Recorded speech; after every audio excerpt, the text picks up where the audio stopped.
Hello, everybody, and welcome to the Spoiler Warning Podcast. This is review number 689 with a review of Last Night in Soho. I'm Christopher Schnese. And I'm Stephen Miller. And if you're joining us for the first time, the Spoiler Warning Podcast is a weekly film review program. Each week on the show, we're going to dive in, debate, discuss, and argue over the latest films coming to a streaming platform near you. This week, it's finally available for those who didn't catch it in theaters. This is Last Night in Soho, the latest film from Edgar Wright.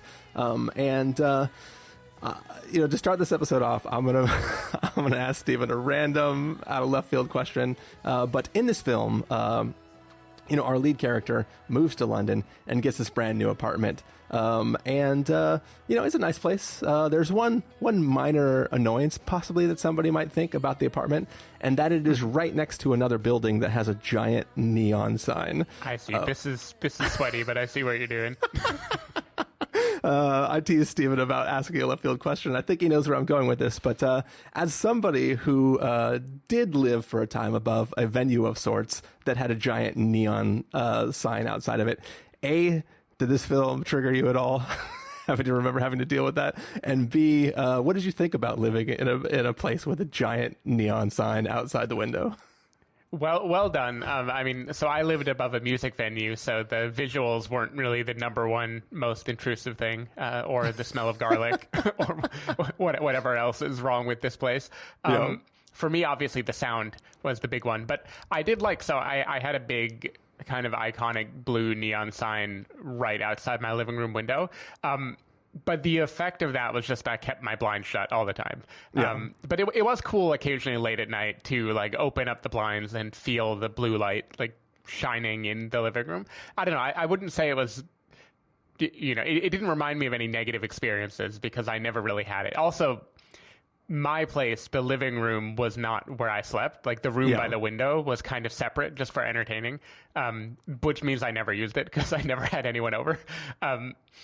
But yeah, so it didn't really trigger me in any meaningful way. But I did kind of think about it just when she moved above that busy area and thinking about what it felt like to live in a old house in the city where you could kind of hear everything going on outside and see when a police car drives by and you suddenly get flashing light in your room. That is something that I no longer deal with now because I'm on the 6th floor of an apartment building. But I do kind of miss those. It was like the slightly more city feeling, where you are experiencing everything of the city, including the inability to fall asleep.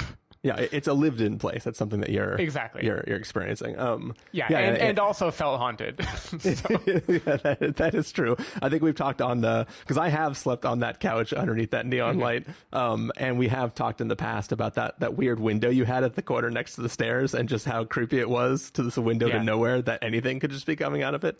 God, I just got scared thinking about that window. I just imagine if a face had been present when you open. That's the most terrifying thing about windows. What do you do when there's a face? There might be a face outside my window here on the on the top floor of an apartment building. But yeah, I mean that's the typical thing in any horror movie, right? Is you are asleep and you hear a sound behind you, and as long as you don't turn around, it could be anything, right? But if you look and then you see the thing, then you have to deal with it. It's just really scary stuff. And now, unfortunately, in, say, Google Meet, they show you a preview of what you look like. So I can now see the open door behind me and just imagine a figure walking through it. Good times. I think that obviously that light was a very purposeful thing because it's tied to music in this film. And I think it's done. I love what it was doing, but I did think about the nightmare of having to sleep under a blinking neon light that sort of causes you to have, you got to have the masks and everything just to try to knock out that light. Otherwise, you're just going to drive yourself crazy. Yeah, definitely. I do. She also lived above a restaurant that was just called French Restaurant. And I was thinking it would be funny if I had lived above a music venue, just named Music Venue. Yeah. Start one of those someday. Cool. Well, Stephen Miller, what do you say we get into this review of Last Night in Soho? Let's do it. All right, we're going to take a listen to the trailer for this film, and we're going to come back and give you that review. Baby, you don't know brings you down then? I'm studying London College of Fashion.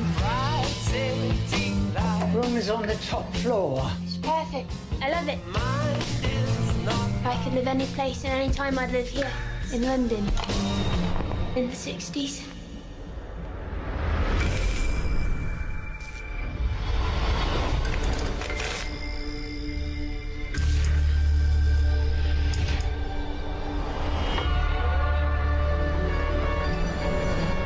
Last night, I saw something in my dreams.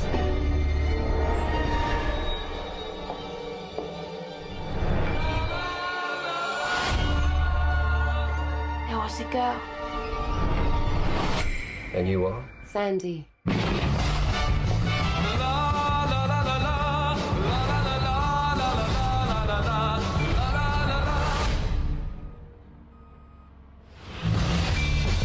got this kind of gift. I can see people, places, things others can't. This is the closest most people ever get to their dreams.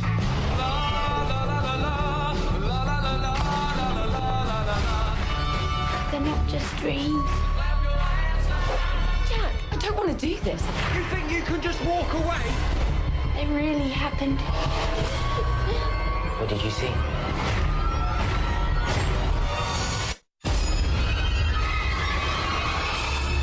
Do you believe in ghosts? I want to report a murder. You witnessed the murder last night, but you believe this was a vision from the past. The guy that killed her is still out there. I have to stop him.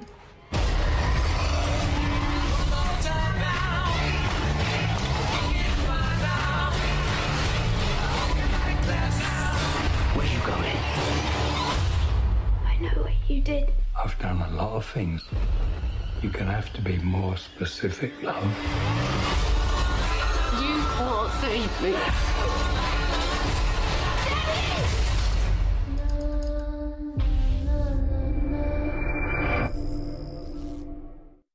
So Last Night in Soho is the story of a young woman who moves to London to go to fashion school.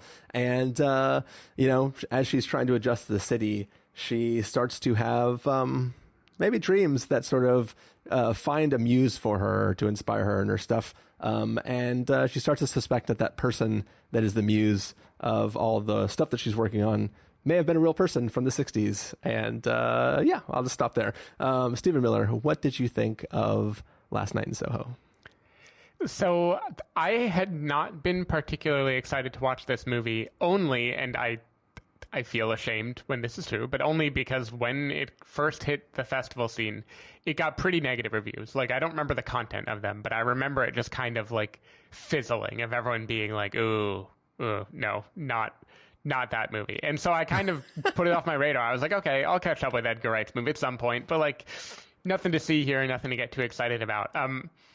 I was pleasantly surprised by this movie. Like, I don't think it is brilliant. Like, I would say it is not as good as many of the Edgar Wright films that I love, but I think it is solid all around. I think it's him doing what he does best, but doing it in a slightly more withdrawn way. Like, he's still editing to music very, very directly. He's still very much about style. He's very much about playing in a genre and then kind of turning it on its head or injecting things in it that make it both a fun entry in a genre and also kind of a commentary on the genre. And I think it all works fairly well here. Like, in this case, the genre is a certain variety of horror film that I do not have a lot of fluency in.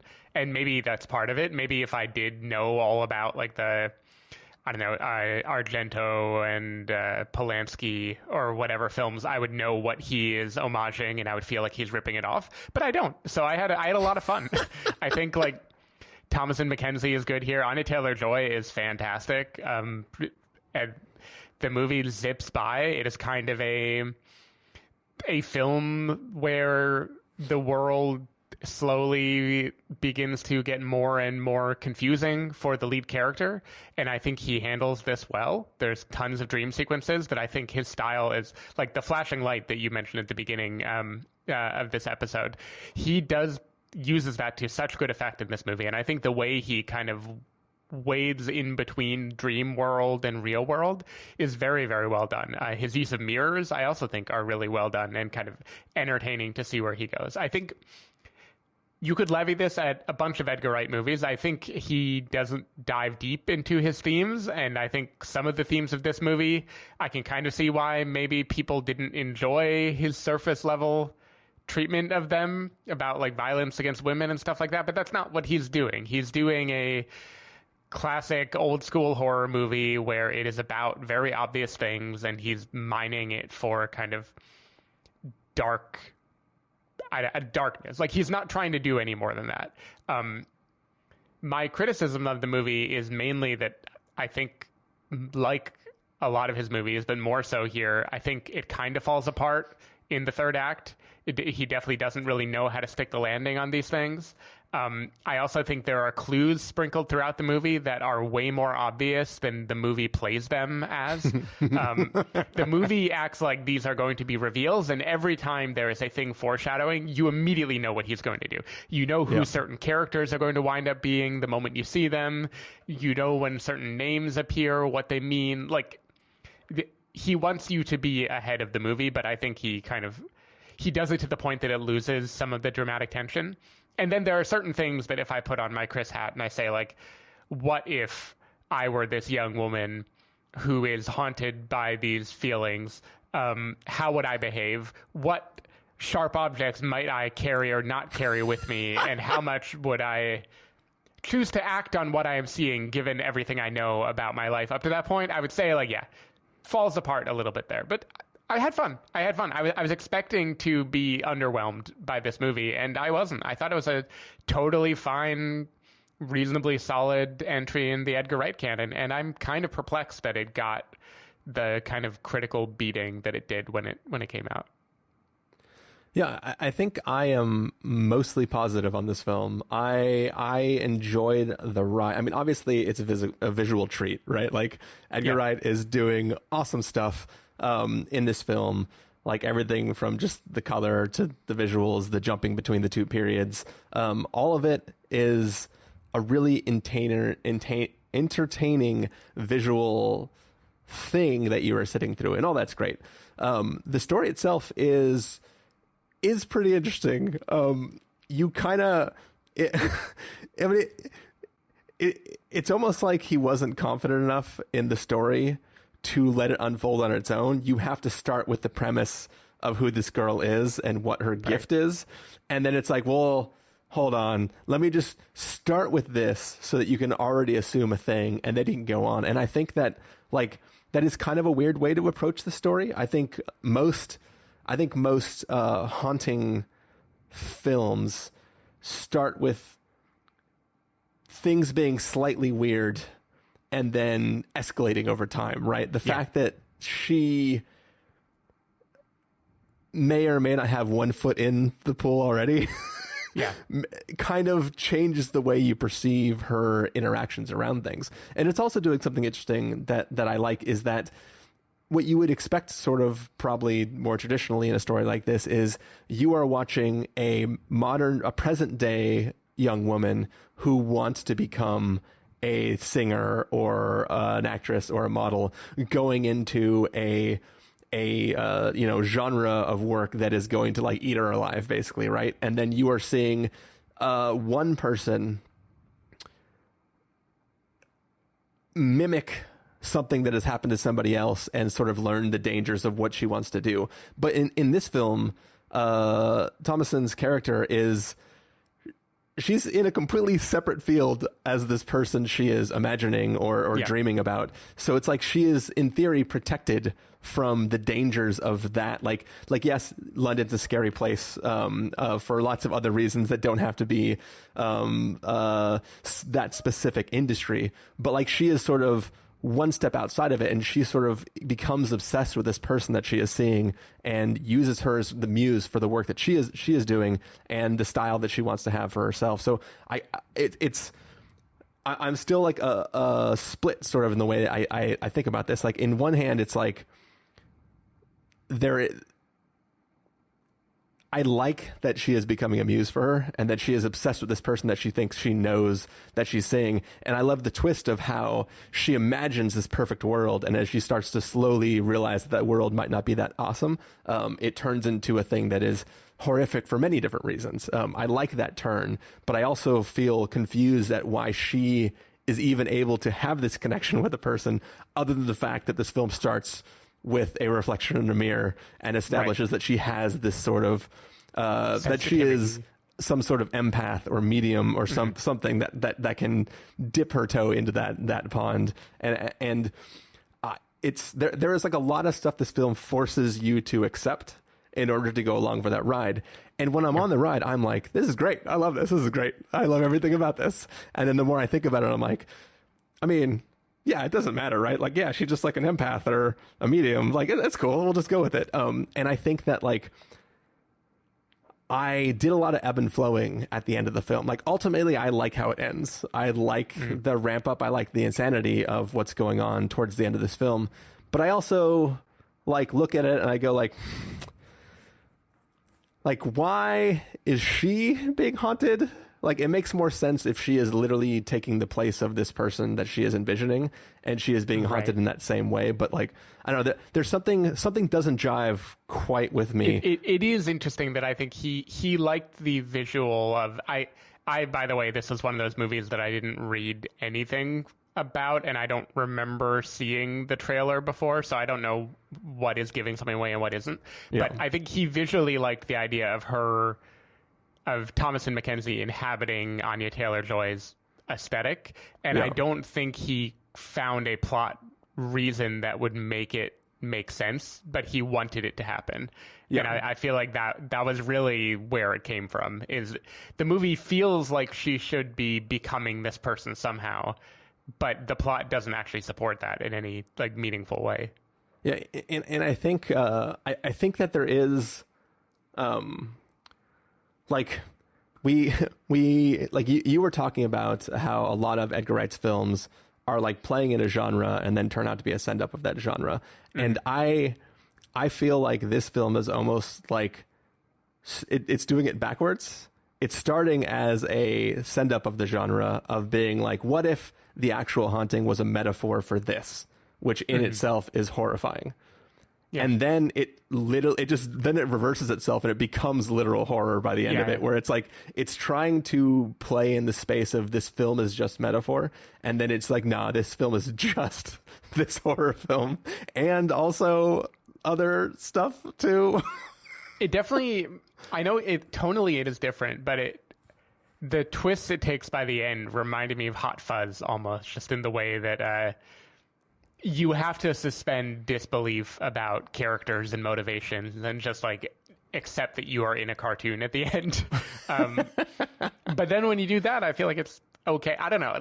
To me, I don't know if this is damning with faint praise, but it didn't feel that different from what he has always been doing, which is, you know, you can poke holes at his movies, but I think like, I didn't feel like this movie was that much different in quality from a lot of the movies of his that I have liked. I think I love it way more when he's in comedy than when he tries his hand at something ostensibly not comedic. But otherwise, I feel like he's pulling a lot of the same bag of tricks that he's been doing before. Yeah, it's funny until you just said the phrase "not comedic." I couldn't, for the life of me, explain why this felt so much different than the rest of his films. Yeah, there's like, no humor in the movie because it's just a serious film. That's why that makes sense. Yeah. Now I know why. And the thing is, it does still kind of play, despite the text of the film. There's something about the visual aesthetic of it that plays like a comedy to me. I don't know how to explain it, except like early on when she is in the 60s and the way characters interact with her and everything, it feels like you're in like a Disneyland ride or something. Like there's a lightness to it. And I think maybe that is what's odd, is his style feels like it is better suited to comedy. And when he then says, no, for real, I'm being super serious right now, you don't totally believe it because it just doesn't feel serious. I felt like the music here was used very nicely. When I compare this against Cruella, which is set in the 70s, but also like a period piece in London that is all about like the fashion industry and everything, that movie was like a needle drop every 5 minutes for the whole runtime. Here, Edgar Wright loves his music and he doesn't shy away from it, but it felt more, I'm not going to say subtle, but it fit with the movie. It felt like part of the texture of it. And I appreciated that about the movie a lot. I think it was less in your face than like a Baby Driver would be. Yeah. But also a lot of that stuff is like the music is for the feeling of the dancing and the energy of that time versus like Cruella, where it's like some of the times it's literally performing it. So it's like even for the character in the film in Cruella, it's on the nose. The needle drops. Yeah, though this did have some on the nose needle drops, but it just didn't feel, needle drop is the wrong word, but like there's a moment where someone is being chased and seeing ghastly apparitions, and always something there to remind me is playing. He's definitely having a little bit of fun there. Maybe that's where all the secret comedy of this film is. Mm-hmm. I want to go back and talk a little bit about, I mean, without actually getting into spoilers, I feel like I talked about how I think it goes from being metaphor to being like legit horror by the end of this film. And I think that while I like that evolution and I like sort of the slow clap of like where it goes to by the end, and also the horrible frighteningness of thinking about the day she moved in versus where we are at the end of the film. Oh yeah, like all the descriptions of the apartment and stuff like that. That's terrifying to me. But besides that, I think one of the reasons that holds me back from being like super praising of this film is simply because when it does that ebb and flow, bouncing between like metaphor as horror as metaphor and horror as horror, I think that every time it does that flip, it undercuts what was happening before the flip, right? Like this idea of what she is being haunted by, in that moment, I don't think those figures would behave the way they do when you think the haunting is simply the transactional nature of their presence. Right. And then when they turn into being like things that are upset for another reason, then you wonder, well, like, why aren't they doing that to other people? It feels like this film becomes sort of, it starts to fall apart if you try to handle anything logically. But if you handle everything like purely in mood and tone and visuals, it's like, yeah, this is all great. I love what it's doing. But it just, you have to only operate on that level. I do think when it thinks it is being a metaphor, it falls, I won't say falls apart, but it gets worse every time it tries to do that. And I think part of it is just that Edgar Wright knows how to do a genre film. I don't know if he knows how to do a message movie. And like this movie frames from the very beginning London and especially Soho. It's a scary place to be, especially if you're a young woman, and women are treated horribly in this movie and were in the 60s and still are today. And he teases that early by having like a taxi driver just be perving on her in the most like direct way possible, and then men kind of leering at her, and guys at parties or in bars saying very rude things to her. And there's something just very heavy-handed about that compared to the way like horror movies traditionally will use sexuality and the threat of men and stuff, but they use it more subtly. And here it's just like, this is the message, this is what we're making the movie about. And I don't know if you were getting at this too, but the hauntings can either be she is an empath and she is absorbing whatever is in the walls, whatever has happened here before, and she is just reliving it. Or it can be she is absorbing the energy of one person in particular and getting to see the world through their eyes. And this movie can't decide, even in the literal haunting sense, which of those two things she's doing. Yeah. Because it is an unreliable narrator in different ways as the movie goes on. And I don't know what to make of that. And normally in a horror movie, I wouldn't, you know, like in Hereditary or something. I don't need to think of like, oh, what is the reality of, you know, genetic like curses being passed down? I know that it's just like dabbling in anxiety, and it's just using visuals for that. Yeah.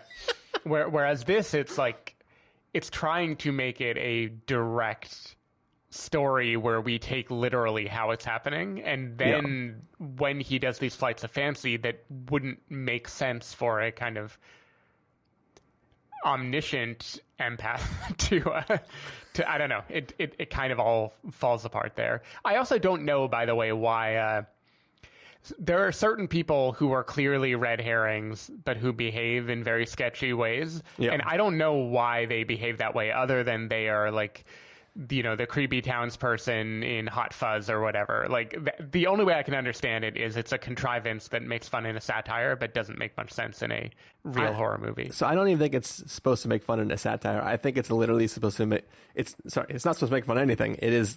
The only reason is there is to be a attempted misdirect or like a... But it plants the seed too early on. Like, I don't want to spoil it, but the moment you learn this person's identity, you know it. Like, not the misdirect, but the reality. At least for me. Yeah. And so I don't know why the misdirect even exists. Yeah, like there is a person who says a line of dialogue where they're like, "Nuh-uh, so-and-so did so-and-so." And I was like, come on. That doesn't even make sense. That character, no matter who you think they are, would not say that sentence, because that sentence doesn't make sense unless you want the audience to read it specifically as something that it's not. And I just like it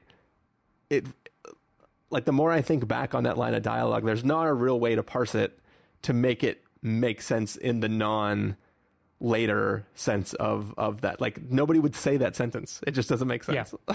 And those are the kind of things that feel like, it feels like this film was built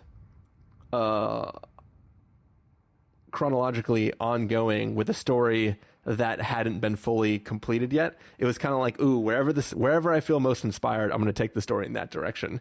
And it feels like you went on a journey with somebody who was like, oh, but then what if this happened? And then they didn't go like, who's the person with like the show Bible that like can go through and talk about the continuity and make sure that isn't something that changes what we were establishing already. So it has that sort of problem to it. But in the end, like, it was fun enough. And it's still like, by the end of it, when like everything's happening, you're like, all right, whatever. Okay, I'm good with this. I'll give it to you. Visually, it's fun enough. Like, at least there's color. I know it's getting very popular to the point of being like, whatever, boring to criticize the beige color grading of things, but I really feel like when I watch movies like this, I remember how it feels to have real vibrant colors and like interesting lighting in every scene. And I don't know, do whatever you want, Edgar. It's fine. I guess just don't take yourself too seriously. I didn't feel like this movie was taking himself too seriously, but I can understand the criticism if that's where it comes from. Yeah.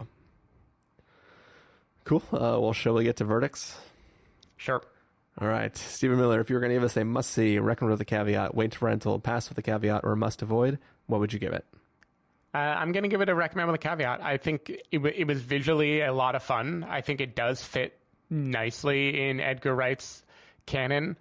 A little lesser than some of his movies, mainly because he's not embracing his sense of humor, and I think the comedy is really what propels his movies forward. But it's fine. Like, if you don't think too hard about the plot, and if you definitely don't go in expecting this to have anything interesting to say about, you know, the dangers of being a woman anywhere or like the horrific behavior of men, just know that is the premise, and it will not mine it for anything more deeply than that. And then, you know, have a good time. Enjoy the visuals. It's fine. Yeah. I'm going to give it a recommend with a caveat as well. I had fun with it. I enjoyed it, and I think it's like, by the end, you're just like slow clapping, like, all right, nice work. But yeah, I think there's some logical inconsistency in the way it portrays the horror and what is horror versus metaphor. And, I like a lot of the ideas, but you got to suspend your disbelief a little bit and just ride what this film is doing. And I think it'll entertain you the whole time, whether or not it, surprises you or leaves a lasting feeling at all. Yeah, I think I like it better than The World's End. And The World's End is something that a ton of people fell like head over heels for. And that is a movie that I thought was goofy to the point of being like broke the movie for me. I know other people loved it, but I would take this Edgar Wright over that one. Yeah. All right. Well, that's going to do it for this review of Last Night in Soho. So hopefully everyone enjoyed this review. Stephen, if people want to find you that week, where can they do that? I just want to point out you said Soho and then so hopefully, and I like that you said Soho twice. Right. People can find me at twitter.com/sdavidmiller, sdavidmiller.com, or no longer in the apartment next to the blue blinking light. People can find me at ChristopherInRealLife.com or twitter.com/ChristopherIRL. You can find the podcast over at thespoilerwarning.com, where you can get a bunch of the back episodes of the show. If you want to subscribe to the show, you can do so on Overcast, Stitcher, Apple Podcasts, or wherever podcasts are found. If you want to know when the episodes go live, you can follow us at twitter.com/spoilerwarning, facebook.com/thespoilerwarning, or instagram.com/thespoilerwarning. If you want to get a hold of us directly, you can send an email to fans@thespoilerwarning.com, or you can use the contact form on our site. Music for this episode will come from the soundtrack to Last Night in Soho. So hopefully you're enjoying that. I'm just like deja vuing myself. You're just Sohoing all over again. But yeah, that's it. We're done. We're going to take off. We have another review to do for you of Tick, Tick, Boom, which is out now on Netflix. Yeah, speaking of movies set in Soho, where the lead character is idolizing a genre that was popularized in the 60s and 70s. Boom, tick, tick, boom goes the dynamite. Tick, tick, boom goes the dynamite. All right, bye. Bye.